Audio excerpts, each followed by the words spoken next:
radhë të parë zoti Michel që ju përmendët nuk është as ndonjë konservator për shembull dhe ai e ndjen rreziku sepse e ka parë vet, ka qenë kryetari i Këshillit në Bashkimit Evropian, ka pasur një farë rivaliteti me zonjën von der Leyen pikërisht për shkak të kësaj dëshirës së tepruar të zonjës von der Leyen për të qenë në qendër të vëmendjes dhe për të tejkaluar kompetencat e zyrës së saj.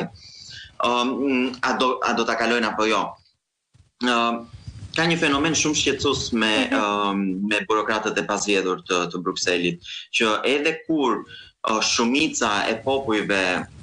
që bëjnë pjesë në Bashkimin Evropian janë kundër, gjenden mekanizma për t'u imponuar çdo gjë që duan këta burokrat për t'u imponuar popujve evropian. E njëjta gjë ndodhi me kushtetutën e Bashkimit Evropian, që është votuar kundër nga shtetet anëtare të Bashkimit Evropian, me shumë elemente të tjera, të cilat janë votuar në referendume të ndryshme të njëpasnjëshme në përgjatë dekadave dhe sërish në Francë dhe në Holland ishte në Francë po, dhe në Holland dhe prap gjenden mekanizma për t'u imponuar këtyre njerëzve që kanë votuar. Pash një gjë shumë që më duk shumë interesante dhe shumë përqeshur në një farë mënyrë, një foto ku në godinën e Komisionit Evropian kishin vënë një banderol me emrin, me fjalën demokraci. E vura re dhe unë, do ta vendos edhe në emision. Pikërisht në këtë moment. Në një entitet që është i pasgjedhur, nuk i jep llogari askujt dhe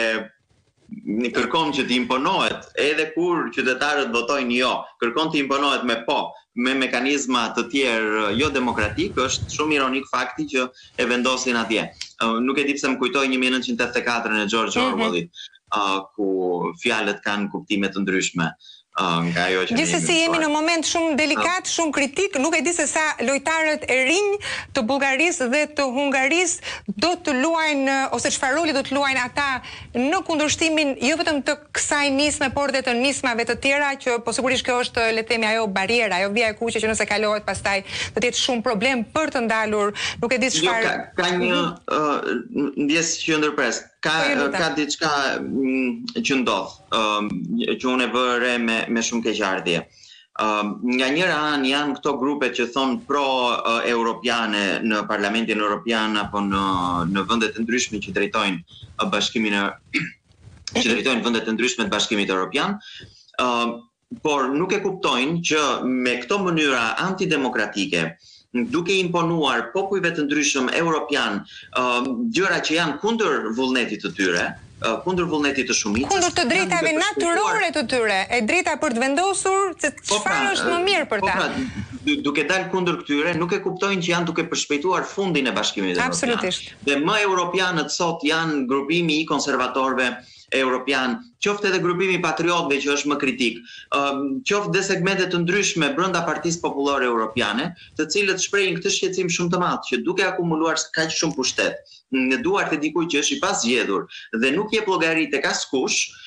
duke imponuar këto elemente të cilat janë kundër të drejtave natyrore të qytetarëve, kundër lirive të tyre kështu me radhë, janë duke përshpejtuar vetë ata me duart e tyre fundin e këtij unioni, që në thelb ashtu siç është konceptuar nga baballarët themelus është një gjë e mirë, është një projekt i mirë, paqe, zhvillimi e kështu me radhë, por nuk është një projekt centralizimi, nuk është një projekt imponimi, është një projekt i shteteve të ndryshme të cilat kooperojnë me vullnet të plotë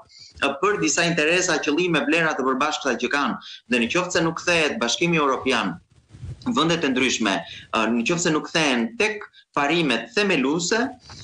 do të shkojë jo vetëm drejt irrelevancës, parëndësisë gjeografike, gjeopolitike, sot ekonomike, po të doni teknologjike, kështu me radhë, po do shkojë drejt shpërbërjes. Dhe kjo është për të ardhur keq. Është fat shumë i mirë që ka zëra, ka grupime të ndryshme politike apo të shoqërisë civile në vendet e ndryshme europiane, të cilat janë duke ndihmuar që të bëhet një kthes në drejtimin që kishte marrë Bashkimi Evropian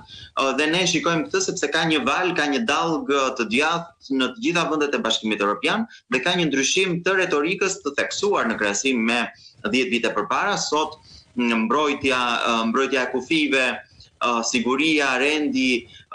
heqja e barrës rregullatore ndaj që peshon mbi qytetarin evropian mbi sipërmarrjet, janë kthyer të gjitha në temë qendrore të diskutimit. Dhe këto janë prioritetet të javës dhe është një lajm i mirë dhe një shans për Bashkimin Evropian në vitet, po dhe në dekadat në vijim.